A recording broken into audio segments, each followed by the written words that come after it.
It was called the War to End All Wars, though that description didn't come to pass.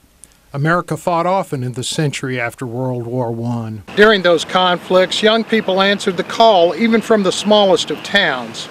Some left written accounts of their service, including that of one Northwest Missouri man. Thomas William Alderson grew up near King City and enlisted in the Army in October 1917. He served in Company C of the 356th Infantry, and a German bullet tore through his arm about a week before the armistice.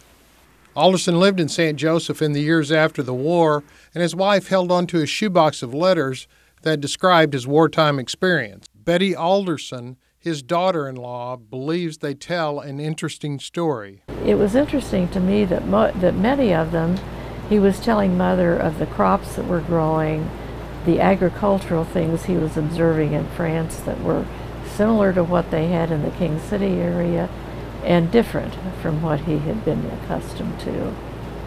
The woman feels preserving the letters can be useful for future generations. And more, you're hearing that we can't figure out where we're going unless we know where we've come from.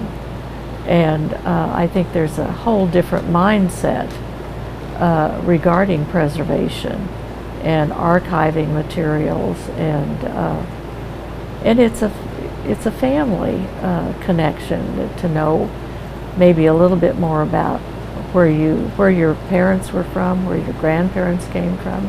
Nearly 170 letters have been saved in the collection, and Mrs. Alderson and her family continue to sort through them. For more on this, see the story in Sunday's edition of the St. Joseph News Press. For Fox 26, KMPN, and the News Press, this is Ken Newton.